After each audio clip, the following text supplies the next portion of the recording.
आपने हमारे पति को मारा है? बोले हाँ। सुहाग उजाड़ा है? बोले हाँ। विधवा किया है? बोले हाँ। तो सूप न खाने का विधवा स्त्री का धर्म क्या है? रावण बोला विधवा स्त्री का धर्म है तपस्या। क्या? तपस्या। तो सूर्पनखा कहती भैया उस तपस्या के प्रभाव से मैं तुम्हारे पूरे कुल का उद्धार कर दूंगी। मैं तो कहता हूं हे विधाता, सबके घर में एक एक सूर्पनखा जैसी बहन पैदा हो। सूर्पनखा कहती भैया तुमने हमारे सुहाग को उजाड़ा है, आपने मुझे विधवा बनाया है, विधवा स्त्री का धर्म तपस्या करना है, तो मैं तपस्या के प्रभाव से तुम्हारे पूरे कुल का उद्धार कर दूंगा। यही लिखा है मानस में। राम जी से सूर्पनखा ने पूछा आप यहां क्यों आए हो? राम जी कहते हैं विप्रधेन सुर शांति हित, ब्राह्मणों के हित के लिए, संतों के हित के लिए, धर्म की स्थापना के लिए। तो सूर्पनखा ने कहा इनको दुख देता कौन है? तो राम जी ने कहा राक्षस। तो सूर्पनखा कहती तुम्हारा और हमारा दोनों के विचार एक है। तुम सम पुरुष नमो सम नारी, आप जैसा राक्षस मानने वाला पुरुष नहीं है और हम जैसी राक्षस मरवाने वाली स्त्री नहीं है।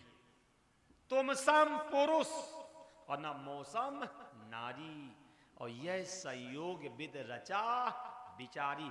तुम मारो हम मरवाएं चलो। और सबसे पहले उसने अपना अटैक किसके किया? खार, दूषण और तीसरा चौकी साफ करवा दी। पहले उसने चौकी का सफाया किया, फिर लंका पहुंची। तब बोलो सूर्पनखा बुरी है कि अच्छी है? वो भगवान राम से कह रही है कि तुम्हारा और मेरा उद्देश्य एक है। आप जैसा राक्षस मारने वाला कोई नहीं है और हम जैसी राक्षस मरवाने वाली कोई नहीं। यह संयोग विद रचा विचारी, विधाता ने हम दोनों लोगों का संयोग बहुत सोच समझ के लिखा। तब बस यही मेरा आपसे उद्देश्य है। पहले तो ईश्वर से ये नहीं चाहूंगा कि तुम विधवा बनो। अब मान लो किसी कारणवश हमें वैधव्य दोष लग गया है, विदुर का दोष लग गया। कारण भी आपको मालूम है, जो स्त्री अपने पति रूपी गुरु को छोड़ करके और दूसरे पुरुष को गुरु बनाती है, वो स्त्री अपने पति की आयु को खाती है। कल शिव पुराण में भी यही सुन रहे थे। पति रूपम गुरु त्यक्त्वा पति अन्नम करोति या सा नारी दुर्भगा दंडा भवे जनमनी जनमनी। जो स्त्री अपने पति रूपी गुरु को छोड़ करके और दूसरे पुरुष को गुरु बनाती है, वो स्त्री अपने पति की आयु को खाती है। यही बात मानस में लिखी है। पति प्रतिकूल जन्म जहां पाई और विधवा हो ये पाए तरुणाई। कि जो स्त्री अपने पति से प्रतिकूल चलती है, पति का सम्मान नहीं करती है, पति का इज्जत नहीं करती है, क्या होगा? जब उसमें तरुण अवस्था आएगी तब विधवा हो जाएगी। पति प्रतिकूल जन्म जहां पाई और विधवा होई पाई तरुणाई। शास्त्र तो ये कहता अगर माताएं सभा में हाथ उठाती हैं तो पति की आयु कम होती है, और फिर भी माताएं कथा में नाचती हैं। बोलो, जब हाथ उठाने से पति की आयु कम होती है तो नाचने से क्या होगा? अटैक पड़ेगा कि उम्र बढ़ेगी? बोलो बोलो। जब हाथ उठाने से पति की आयु कम होती है तो आप बताओ जब नाचोगी तो आयु बढ़ेगी घटेगी? बोलो। और हम लोग जानबूझ के चाहते तुम्हारा पति मरे तो तुम घर से फ्री हो, हमारे आश्रमों में आओ, और सब आप जानते आगे क्या हो रहा है। लेकिन हम लोग इस साजिश को समझ नहीं पा रहे हैं। आज धर्म के नाम पे कैसे कैसे तांडव किए जा रहे हैं, कैसा कैसा आतंक फैलाया जा रहा है, हम लोग इस बात को समझ नहीं पा रहे। तो ये कथा से शिक्षा ले लो। अगर हम विधवा हो गए हैं, अगर हम विधुर हो गए हैं, तो हमें दूसरा परिवार बसाने की नहीं सोचनी चाहिए।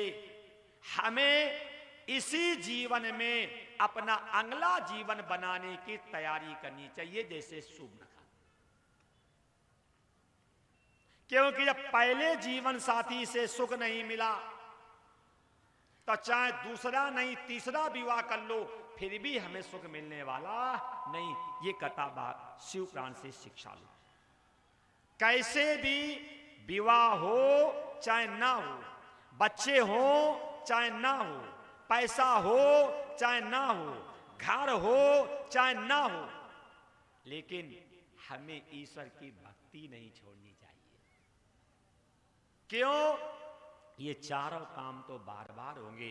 पुनर्वित्यम पुनर्मित्रम पुनर्भार्या पुनर्मयी एतत् सर्वम पुनर्लभ्ये न धर्मम पुनः पुनः।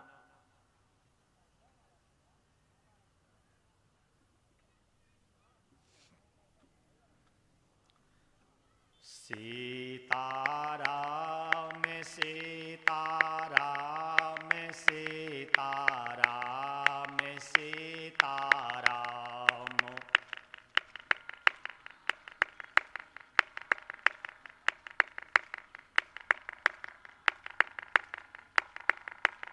मैं सीताराम सीताराम सीताराम सीताराम।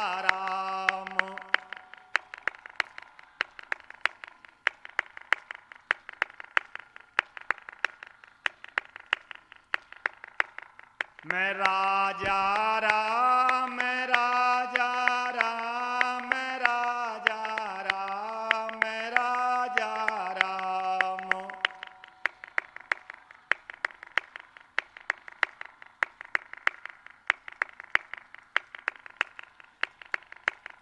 मैं राधे श्याम राधे श्याम राधे श्याम राधे श्याम।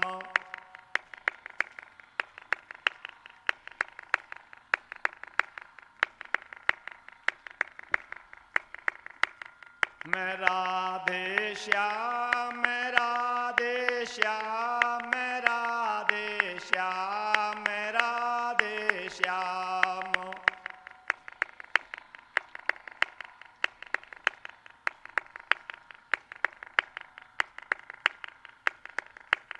मैं सीताराम सीताराम सीताराम सीताराम।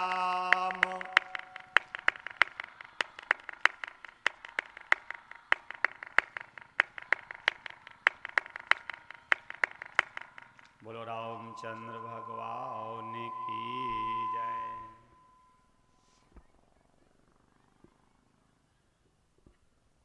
बचपन से हम कथा कर रहे हैं, लेकिन ऐसा जैसा ही टेंट और माइक लाइट वाला, ऐसा कबाड़ी 3rd क्लास का आदमी जिंदगी मुझे पहली बार मिला है। और जितना पैसा बताया गया, इतने पैसे तो हमारे बाप ने भी कभी सोचे नहीं होंगे इन 3rd क्लास के लोगों को देने के लिए। बचपन से मैं कथा कर रहा हूं, ऐसा 3rd क्लास का व्यक्ति, लेबर क्वालिटी का, जिंदगी मुझे पहली बार मिला है कि बेशरम व्यक्ति जो किसी की बात सुनता भी नहीं है। अब सामने थोड़ा डर हमें नहीं पड़ा है। ये भले कहें मामा मारीच की नगरी के हैं, हमें कौन सा, हमारा क्या बिगाड़ लोगे तुम, हमारा क्या बिगाड़ लोगे तुम। कौन हमें चुनाव लड़ना है तो वोट नहीं दोगे मुझे। जिन्हें चुनाव लड़ना हो इन भिकमंगों कदर करे, हम क्यों करें कदर। नोट हमें चाहिए नहीं, वोट हमें चाहिए नहीं, सपोर्ट हमें चाहिए नहीं, तो हम क्यों इनसे डरेंगे। लेकिन ये मैं अपना बता रहा हूं कि ऐसा 3rd क्लास का आदमी कहीं इधर खुला, कहीं उधर खुला, कहीं इधर, कहीं उधर। अगर हमने परिश्रम से पैसा कमा करके दिया होता तो सीने पे चढ़ करके मैं इनसे काम करवाता, क्योंकि हमारा पैसा लगा ही नहीं है। बस आगे नहीं कहूंगा क्योंकि हो सकता है यहां चंड मुंड भी बैठे हों, बुरा लग जाए, क्योंकि समिति से मैं बहुत नफरत करता हूं। मैं फिर कह रहा हूं, आप लोगों में कोई समिति वाला बैठा हो, गरीब जनता का पैसा लेना बहुत सरल है। अगर उसका सदुपयोग ना किया गया तो कोड़ बन करके निकलता है। दान के अन्न के बड़े बड़े दांत, और करोगे नहीं भजन तो फाड़ देंगे आंत। पैसा लेना बहुत सरल है, प्रणाम करवाना बहुत सरल है, सेवा करवाना बहुत सरल है। इसको पचाना जो है बहुत कठिन है।